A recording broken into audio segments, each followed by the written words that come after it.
Imagine your brain as a biological supercomputer, the most complex machine in the known universe. Every thought, every memory, and every breath is a line of code. But what if someone found the admin password?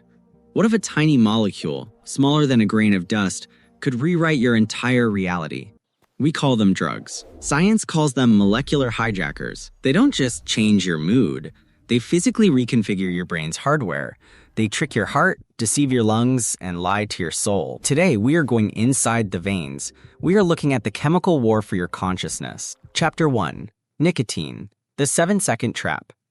Nicotine is one of the most efficient hijackers in existence. When inhaled, it crosses the blood-brain barrier in less than 7 seconds, faster than an IV injection. Once inside, it mimics a neurotransmitter called acetylcholine. It finds the receptors responsible for reward and forces them to dump a massive surge of dopamine. For 5 minutes, you feel perfect, focused, calm, content. But nicotine is a cruel master. It burns out almost as fast as it arrives. As the levels drop, your brain enters a state of crisis. The calm turns into tension. The focus turns into restlessness. This is the come down. The tragedy of nicotine is that you don't smoke the second cigarette because it feels good. You smoke it because the first one made you feel miserable the moment it left. Nicotine doesn't solve your stress. It creates the very stress that only nicotine can temporarily relieve. It turns your brain's pleasure center into a high-security prison where you have to pay the guard just to feel normal. Chapter 2.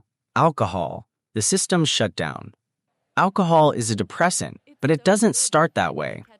It's a chemical that slows down your brain by manipulating 2 primary messengers. First, it boosts GABA, the brain's brake pedal. Then, it blocks glutamate, the brain's gas pedal. At first, this feels like freedom. The brakes are applied to your social anxieties.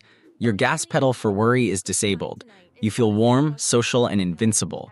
This is the euphoria phase. But as you drink more, the shutdown deepens. The first part of the brain to go offline is the prefrontal cortex, the center for logic and judgment. This is why you say things you'll regret and take risks you shouldn't. Next, it hits the cerebellum, destroying your coordination. Finally, it reaches the hippocampus, the part of the brain that records memories. This is the blackout. Your body is still moving, but the record button has been ripped out. Alcohol is the great illusionist. It makes you feel like the life of the party while it's slowly turning off the lights in the room of your consciousness. Chapter 3. Caffeine, the legal deception. It starts with a ritual. Millions of people wake up and reach for a cup of coffee. You think it gives you energy. Science says you're being lied to. Deep inside your brain, a chemical called adenosine is constantly building up from the moment you wake up. Its job is simple, to tell your brain it's tired. Think of adenosine as the sleep debt collector. When it plugs into your brain's receptors, your nervous system slows down.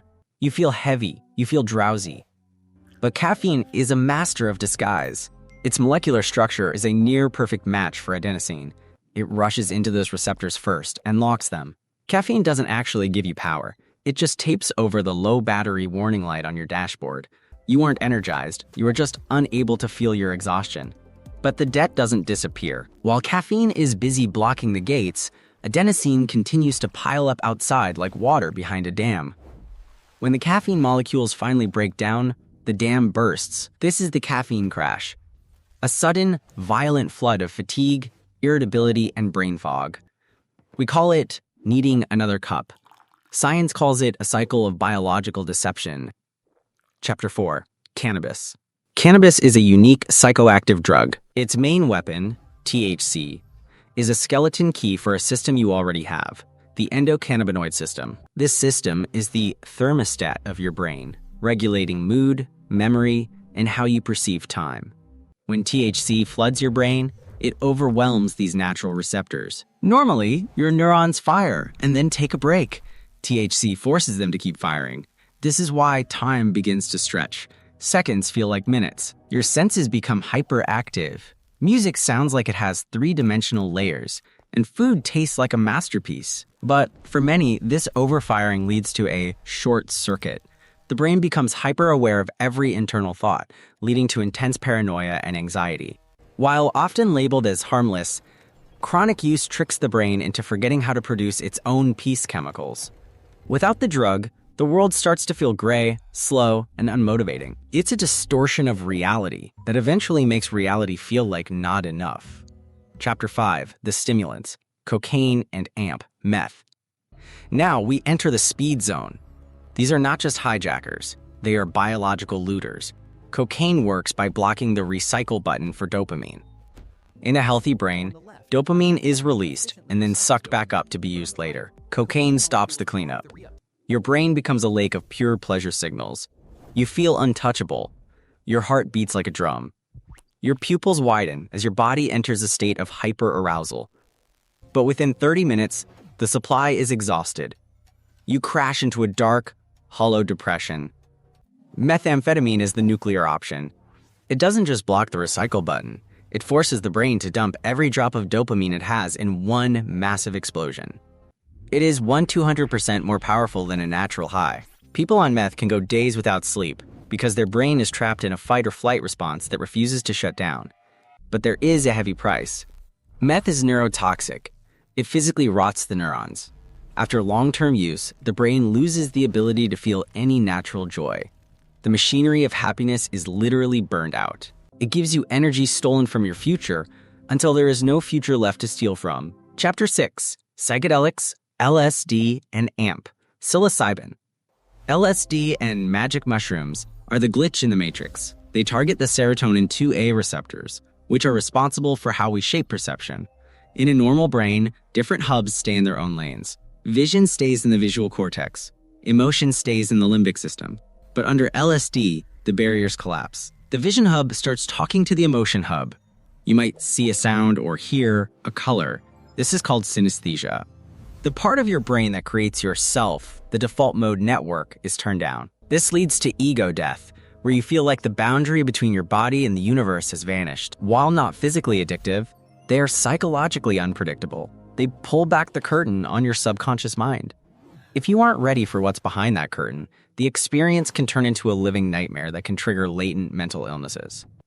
LSD opens the door to the mind, but it doesn't always guarantee you can close it. Chapter 7. MDMA, the serotonin fire. MDMA, or ecstasy, is known as the love drug. It floods the brain with a trio of chemicals: serotonin for happiness, dopamine for reward, and oxytocin for connection. During the peak, you feel a deep, overwhelming empathy for everyone around you. Music feels electric, and touch becomes a profound experience. The brain is running at 100% capacity for love and connection, but your brain has a limited supply of serotonin. MDMA burns through a week's worth of happiness in 6 hours. When the drug wears off, you are left with chemical bankruptcy. This leads to what users call terrible Tuesdays, a state of deep, dark depression where the world feels empty and gray. You traded a week of normal happiness for 6 hours of synthetic bliss, and eventually the brain's receptors become so damaged that natural happiness becomes impossible to reach. Chapter 8. Opioids, the final sleep. We end with the most lethal hijackers, opioids. Heroin, morphine, and the silent killer, fentanyl. Your body has a natural system for pain relief called endorphins.